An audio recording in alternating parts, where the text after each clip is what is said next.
বলতেছিলাম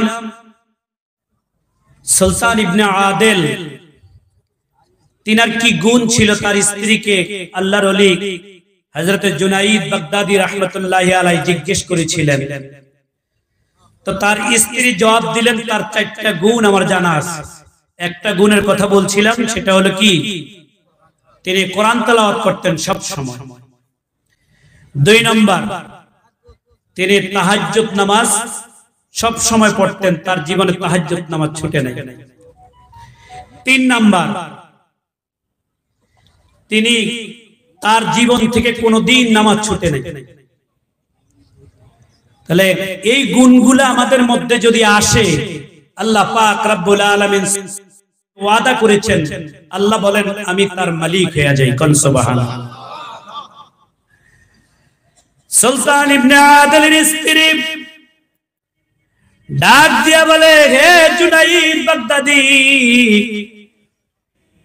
আল্লাহর ওলি জুনাইদ বাগদাদি, আমার স্বামীর 4 নাম্বার আর একটা গুণ ছিল, সেই গুণটা হলো আজ যাদের অনেকের মধ্যে নাই।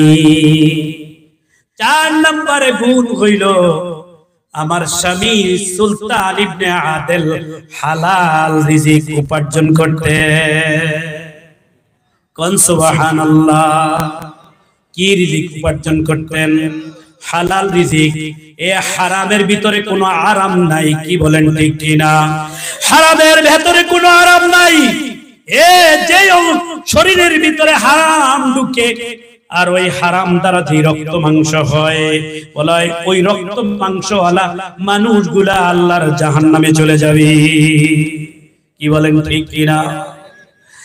জুনাইদ বাগদাদি রাহিমাহুল্লাহু তাআলা লোকে ডেকে বলেন, এ আল্লাহর ওলি জুনাইদ, আমার স্বামীর 4 নম্বর যে গুণটা ছিল, এটা হলো তিনি হালাল রিজিক উপার্জন করতেন। জিজ্ঞেস করলেন কিভাবে তিনি হালাল রিজিক উপার্জন করতেন? বলে আমার স্বামী তিনি ছিলেন একজন কাঠুরিয়া। চিল্লায়া বলুন সুবহানাল্লাহ। এত দীর্ঘ সময় পর্যন্ত তার ইতিহাস বয়ান করলাম, সর্বশেষ তিনি শিখে গিয়া বলা হলো তিনি একজন কাঠুরিয়া। কোন সুবহানাল্লাহ। একজন কাঠুরিয়ার যদি তার আমলের ভেতরে এতগুলা গুণ থাকতে পারে, আল্লাহ আমাদেরকে দিয়েছে, বুদ্ধি দিয়েছে, জ্ঞান দিয়েছে, বিবেক দিয়েছে। কি বলেন, দিছে কি দিছে না? বলাই এই বিবেক দিয়ে তুমি একটু চিন্তা করো আর তোমার আমল নামার ভিতরে ওই গুণগুলো আনো, যেই গুণের কারণে আল্লাহ পাক রব্বুল আলামিন ওয়াদা করেছেন 3টা গুণ থাকলে আল্লাহ মালিক হয়ে যায় আর আল্লাহ পাক রব্বুল আলামিন তাকে সাহায্য করে। সাহায্য প্রমাণ পেয়েছেন কিনা বলুন? আল্লাহ পাক রব্বুল আলামিন সাহায্য করেন। এ বান্দা, তুমি আল্লাহকে পাওয়ার জন্য কদম বাড়াও। তোমার কদম যেখানে শেষ, সেখান থেকে আল্লাহর রহমত শুরু হয়ে যায়।